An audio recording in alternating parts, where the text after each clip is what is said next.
Hello students, आज हम लोग बात करेंगे electric current and its effect part 2। इससे पहले हम लोग पढ़े थे electric current its effect part 1, जिसमें हम लोगों ने इलेक्ट्रिक करंट क्या है, common source of electric current dry cell है, कॉम्बिनेशन ऑफ सेल को बैटरी कहते हैं, इलेक्ट्रिक सर्किट क्या है, what is a circuit diagram, वो हम लोग समझे थे by knowing the symbols of different electric components। अब हम लोग बात करने वाले हैं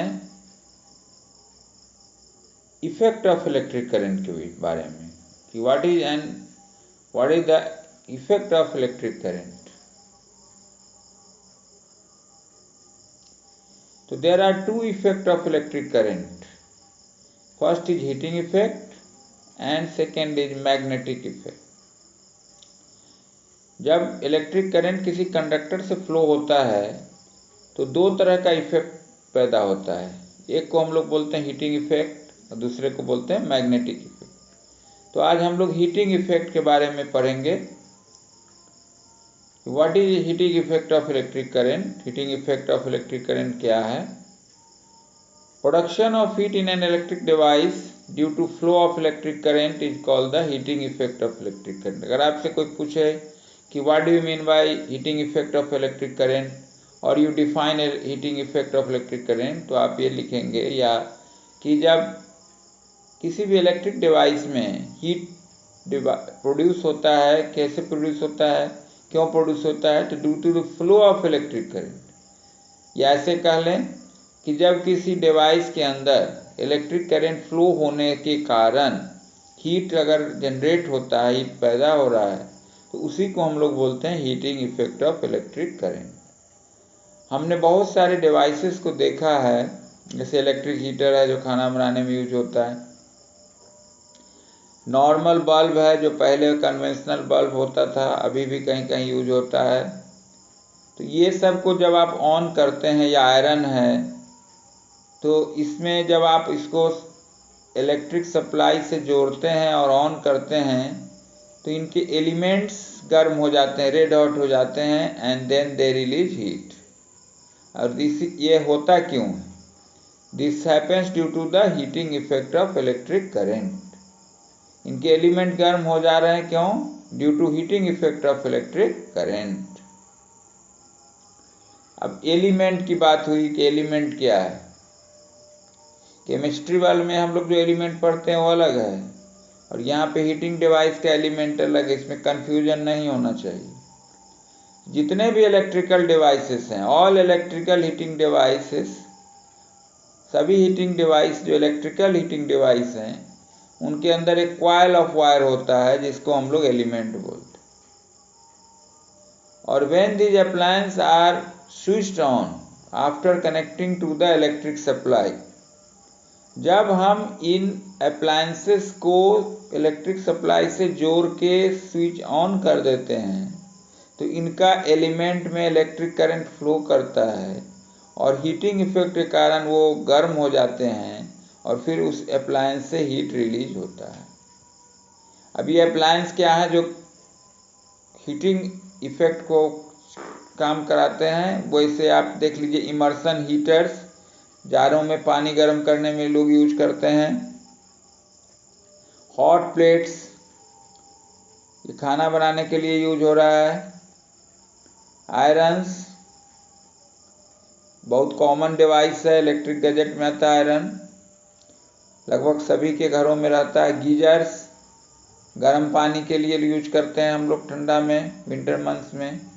इलेक्ट्रिक केटल्स, पानी गर्म करने, चाय बनाने के लिए। हेयर ड्रायर्स, बालों को सुखाने। तो जितने भी इस तरह के आपके डिवाइसेस हैं, ये सारे के सारे heating effect of electric current के ऊपर काम करते हैं, और इन सब के अंदर आपका एलिमेंट होता है। आप हीटर में देख सकते हैं कॉइल होता है जिसको हम लोग एलिमेंट बोलते हैं, और ये कॉइल होता है निक्रोम का होता है। निक्रोम एक एलॉय है, इसका रेसिस्टेंस हाई होता है, जिसके कारण वो हीट ज़्यादा जनरेट करता है इलेक्ट्रिक करंट फ्लो कराने से। आयरन के अंदर भी एलिमेंट हो, सभी में एलिमेंट होगा, तो लेकिन वो लोग दिखता नहीं हो, अंदर में होता है। लेकिन अगर आप कभी भी किसी का आयरन रिपेयरिंग शॉप में लेके गए और वहाँ पे अगर मैकेनिक उसको खोलेगा, कहेगा एलिमेंट चेंज करना है, तो आप देखेंगे कि वो एलिमेंट कहाँ रहता है। अब जो अमाउंट ऑफ हीट है किसी वायर में जो प्रोड्यूस हो रहा है, ये डिपेंड करता है किस चीज़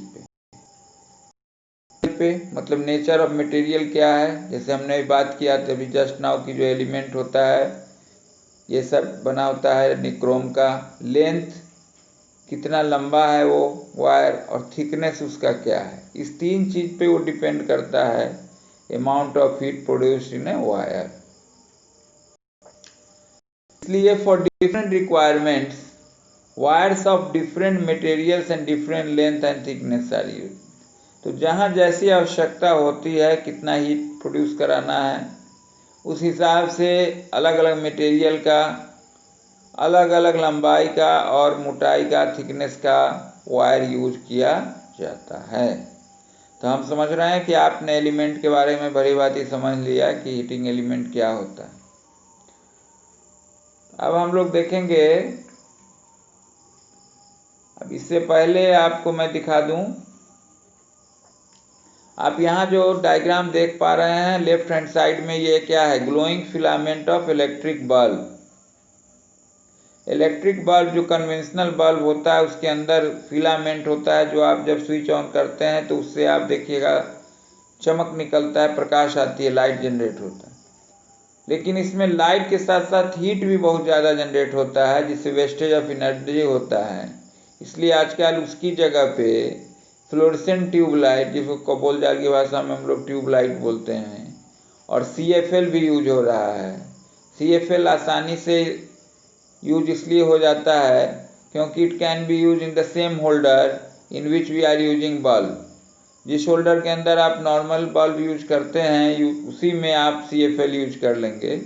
लेकिन फ्लोरेसेंट ट्यूबलाइट के लिए आपको अलग से उसको लगवाने की आवश्यकता होती है, इसलिए CFL ज़्यादा प्रयोग में। आजकल उससे भी नया डिवाइस आ गया है इलेक्ट्रिक का लाइट के लिए, वो हम लोग ज़्यादा यूज कर रहे हैं, और इसलिए CFL का भी यूज धीरे धीरे कम हो रहा है। उसमें LED यूज होता है, लाइट इमिटिंग डायोड, वो और भी कम इलेक्ट्रिसिटी कंज्यूम करता है। तो आजकल क्या हो गया है कि एनर्जी सेवर डिवाइस के रूप में, किसमें कितना कम बिजली की खपत होगी, हम लोग उसका उपयोग ज़्यादा करते हैं। अब यहाँ हम लोग देखेंगे application of heating effect of electric current, जो अभी हम लोग पढ़ रहे हैं। For the production of light the heating of electric current utilise electric bulb. अभी हमने देखा कि लाइट प्रोड्यूस करने के लिए हम लोग इलेक्ट्रिक बल्ब के अंदर इसका उपयोग करते हैं, हीटिंग इफेक्ट का। Working of electrical heating appliance, water heater में, रूम हीटर में, इलेक्ट्रिक आयरन में भी हम लोग heating effect of electric current का यूज करते हैं। और इसके अलावा ये तो आपका हो गया कि हीटिंग इफेक्ट के कारण जो डिवाइस हम लोग यूज कर रहे हैं, गैजेट यूज कर रहे हैं। लेकिन इसके साथ ही साथ एक सेफ्टी डिवाइस है जो बहुत ही इम्पोर्टेंट है इलेक्ट्रिक सर्किट को सेफ करने के लिए और अप्लायंस को सेफ करने के लिए, जिसको हम लोग फ्यूज के नाम से जानते हैं। तो the heating effect of electric utilise in a safety device called electric fuse. अब देखिए इलेक्ट्रिक फ्यूज के बारे में हम लोग पढ़ेंगे। ये इलेक्ट्रिक फ्यूज क्या है, ये एक सेफ्टी डिवाइस है which work on heating effect of electric current. एक सेफ्टी डिवाइस जो heating effect of electric current पे काम करता है और प्रिवेंट्स इलेक्ट्रिक फायर और damage to the appliance due to excessive flow of current. ये जितने जो आपके घर के अंदर लगे हुए हैं या किसी बिल्डिंग में लगे हुए हैं और उस सर्किट को सबको बचाता है। तो दो तरह का आजकल फ्यूज आ रहा है। एक फ्यूज होता है जो आपका मेन सप्लाई के पास लगा होगा, जिसमें पोर्सिलीन का केस होता है, उसके अंदर फ्यूज वायर लगा होगा। और दूसरा जो होता है वो ग्लास ट्यूब के अंदर होता है और उसमें फ्यूज वायर लगा होता है। आप यहाँ डायग्राम में देखिए लेफ्ट साइड में ये ग्लास वाला फ्यूज है, जो इंटरनल फ्यूज है, ये डिवाइसेस के अंदर, जैसे आपका इन्वर्टर आजकल बहुत ज़्यादा यूज हो रहा है, लोड शेडिंग होता है, इलेक्ट्रिक का जो सप्लाई है वो ब्रेकेज बहुत ज़्यादा हो रहा है शहरों के अंदर, तो वहाँ हम लोग continuous supply of electric current के लिए हम लोग क्या यूज करते हैं, इन्वर्टर यूज करते हैं। उस इन्वर्टर के अंदर ये रहता है। इसके अलावा भी वोल्टेज स्टेबलाइजर होगा, टेलीविज़न सेट्स होगा, बहुत सारे डिवाइसेस के अंदर ये फ्यूज लगा होता है। और अगर किसी कारण से अत्यधिक पावर आ जाने से ये फ्यूज वायर मेल्ट कर जाता है और सर्किट ब्रेक हो जाता है, अप्लायंस बच जाता है। तो हम लोग अभी देखेंगे कि if the electric current in the wiring suddenly increases too much, then the fuse wire gets heated, गर्म हो जाता है। एक्चुअली है क्या, जो फ्यूज वायर होता है ये एक short length of thin wire का बना होता है, और वो वायर किस चीज़ का होगा, तो tin plated copper having a low melting point. जो फ्यूज वायर का सबसे बड़ी खासियत क्या है कि इसका मेल्टिंग पॉइंट लो होता है in comparison to the wire of normal circuit. जो सर्किट के अंदर कॉपर वायर लगा हुआ है उसका जो मेल्टिंग पॉइंट है उससे इसका मेल्टिंग पॉइंट कम होगा। तो जब इलेक्ट्रिक वायरिंग के अंदर अचानक अगर अत्यधिक फ्लो ऑफ इलेक्ट्रिक करंट आ जाता है जो सेफ लिमिट से ज़्यादा है, तो क्या होगा, ये फ्यूज हीट हो जाएगा, और हीट होने से मेल्ट हो जाएगा और सर्किट ब्रेक हो जाएगा, आपका पूरा सर्किट बच जाएगा। आपके हाउस होल्ड सर्किट में करंट का फ्लो बंद हो जाएगा मेन पावर लाइन से, और आपका पूरा का पूरा सर्किट बच जाएगा। कभी कभी क्या होता है कि अगर वहाँ से नहीं, किसी कारण से खुदा न खास्ते नहीं हो पाता है, तो जो भी गैजेट्स हैं, जैसे अभी हम बात की थी, इन्वर्टर है, वोल्टेज स्टेबलाइजर है, टेलीविज़न सेट्स हैं, इनके अंदर जो इनबिल्ट से ये फ्यूज है वो उसका भी वायर, फ्यूज वायर ब्रेक कर सकता है। और इससे क्या होगा कि सर्किट के साथ साथ possible fire in the house, घर के अंदर आग लग सकता है इससे, और वो बच जाता है। आजकल एक नया तरह का डिवाइस यूज हो रहा है जिसको हम लोग बोलते हैं MCB, मिनिएचर सर्किट ब्रेकर। ये हीटिंग इफेक्ट पे काम नहीं करके ये आपका मैग्नेटिक इफेक्ट पे काम करता है, ये उससे इम्प्रूव्ड है, और ये बहुत ज़्यादा आजकल यूज हो रहा है सर्किट के अंदर। इसमें स्विच ऐसा लगा रहता है, और ये स्विच अगर अपवर्ड पोजीशन में रहेगा तो ये ऑन रहेगा, और अगर लार्ज करंट फ्लो हो गया तो ये अपने आप ऑटोमेटिकली ब्रेक हो जाता है, स्विच ऑफ हो जाता है, ये नीचे की तरफ आता है, डाउनवर्ड आ जाता है, और आपका सर्किट ब्रेक हो जाता है, बच जाता है। MCB are increasingly being used these days in place of fuse. Place of fuse की जगह जो ट्रेडिशनल फ्यूज है जो हीटिंग इफेक्ट पे काम करता है उसकी जगह या उनके एडिशन में भी, उनके अलावा भी MCB बहुत ज़्यादा यूज हो रहा है। It does not work on the heating effect of current as it work on the magnetic effect of current. The switch automatically turn off when the current in a circuit exceeds the safe limit. ये switch अपने आप काम करना बंद कर देगा जब आपका जो सर्किट में करंट है वो सेफ लिमिट को एक्सीड कर जाए, पार कर जाए, और फिर आप उसके बाद क्या कर सकते हैं, फिर आप उसको ऑन कर दे सकते हैं, सर्किट फिर आपका कम पावर सप्लाई स्टार्ट हो जाए। लेकिन कभी कभी क्या होता है स्टूडेंट्स कि आप एक बार MCB ऑफ हो गया, आपने ऑन किया, लेकिन वो कोई डिफेक्ट आ गया आपके सर्किट में या किसी अप्लायंस में, तो फिर MCB से है तो आपको पुनः नहीं करना चाहिए। आप क्या करेंगे, इलेक्ट्रिक मैकेनिक को बुला लेंगे और उससे सर्किट या जो भी अप्लायंस है उसकी जांच करवा लेंगे। तो यहाँ आपको मैंने फ्यूज दिखाया था, आप राइट हैंड साइड में देख सकते हैं MCB का डायग्राम। ये बहुत कॉमन है, आपके घर के अंदर लगा होगा, स्कूल में लगा रहता है, ऑफिस में लगा रहता है, सारे बिल्डिंग्स में लगा रहता है। अब हम लोग बात करते हैं, आजकल स्टूडेंट्स आप सुनते होंगे, खास करके जो मेट्रो सिटी में बड़े बड़े बिल्डिंग होते हैं उनमें सुनिएगा कभी कभी क्या होता है कि फायर ब्रेक कर गया, आग लग गई, और उसमें बताया जाता है कि पॉसिबल रीजन में भी द शॉर्ट सर्किट। तो ये शॉर्ट सर्किट क्या है? दो तरह का प्रॉब्लम होता है फायर ब्रेक करने का इलेक्ट्रिसिटी के कारण बिल्डिंग में, घर में। उसमें दो है, एक है शॉर्ट सर्किट और दूसरा है ओवरलोडिंग। तो आज हम लोग यही बात करने जा रहे हैं इस स्लाइड के अंदर, cause of large current flow in a household electric wiring. पहला है short circuit. One reason for excessive current in electric circuit is the direct touching of wire. Actually जो वायर्स हैं सर्किट के अंदर, जो copper wire use होते हैं, वो इंसुलेटेड होते हैं, प्लास्टिक कवरिंग के अंदर होते हैं।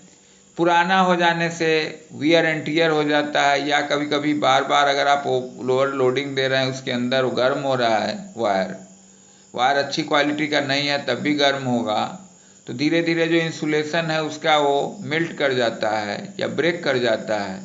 And when this two live wires are touched, जब आपस में टच कर जाते हैं तो वहाँ पे क्या होता है, फायर ब्रेक कर जाता है, और उसी को हम लोग बोलते हैं शॉर्ट सर्किट। तो ये शॉर्ट सर्किटिंग का खतरा बना रहता है, इसके लिए आपको सावधानी बरतनी होती है कि वायरिंग जो हो अच्छे क्वालिटी के वायर से हो, और फिर ओवरलोडिंग ना हो। ये ओवरलोडिंग अभी क्या है ये भी हम लोग देखेंगे। It is a situation when too many electrical appliances are connected to a single socket। ये कब होता है? ये तब होता है जब आप एक सॉकेट के अंदर बहुत ज़्यादा अप्लायंस को लगा देते हैं। ऐसा क्यों होता है? मान लीजिए आपके रूम में एक सॉकेट लगा हुआ। जनरली हमारे वायरिंग में दो तरह का सॉकेट हम लोग यूज करते हैं। एक को बोलते हैं 5 एम्पियर सॉकेट, जिसमें नॉर्मल आपका अप्लायंस यूज होता है, और दूसरा होता है पावर सॉकेट, 15 एम्पियर का होता है। तो जो अधिक रेटिंग का इलेक्ट्रिकल गैजेट्स है, जैसे गीजर हो गया, फ्रिज हो गया, एयर कंडीशनर्स हो गए, रूम हीटर्स हो गए, ये सारे उन पे लगते हैं। और जो नॉर्मल है 5 एम्पियर का, उसमें आप मोबाइल चार्ज कर सकते हैं, टीवी चला सकते हैं, लाइट जला सकते हैं, फैन लगा सकते हैं। तो कभी कभी लोग क्या कर देते हैं कि एक ही सॉकेट से कई अप्लायंस को जोड़ देते हैं। तो इससे क्या होता है कि वहाँ से उस सर्किट से लार्ज करंट ड्रॉ होने लगता है, और फिर वहाँ पे हीट जनरेट हो जाता है, और वहाँ पे भी टेम्परेचर ज़्यादा हो जाने से क्या होगा, इंसुलेशन मेल्ट करेगा वायर का, और फिर फायर ब्रेकिंग की संभावना बढ़ जाती है। तो इसी को हम लोग बोलते हैं ओवरलोडिंग। तो ना स्टूडेंट्स, हम लोग देख लें फिर से एक बार ओवरलोडिंग क्या है। It is a situation when too many electrical appliances are connected to a single socket. They draw an extremely large amount of current from the household circuit. The flow of large current due to overloading may heat the copper wire of household wiring to a very high temperature and fire may be started. तो ये दो condition से हमें बचना है, short circuit से और overloading से। तो आज हम लोग इसको समाप्त कर रहे हैं, और जो नेक्स्ट बच गया है इसमें मैग्नेटिक इफेक्ट ऑफ करंट, वो थर्ड पार्ट में मैं आपको बताऊंगा। इस पे आप कुछ क्वेश्चन, इसमें आज मैं क्वेश्चन नहीं दे पा रहा हूँ, आप कुछ क्वेश्चन खुद बनाएंगे, वेरी शॉर्ट आंसर टाइप या शॉर्ट आंसर टाइप क्वेश्चन आप खुद तैयार कर लेंगे। इसको आप नोट्स बना लेंगे, इसको पढ़ेंगे, बुक से पढ़ेंगे, एनसीईआरटी बुक से पढ़ेंगे, और आप फिर इससे कुछ क्वेश्चन अपने आप बना लेंगे। और जब नेक्स्ट स्लाइड होगा उसके बाद हम कुछ इंपॉर्टेंट क्वेश्चन एनसीईआरटी और एग्जाम्पलर से लेके आएंगे, और फिर आपका पूरा का पूरा चैप्टर आसानी से तैयार हो जाएगा। Thank you.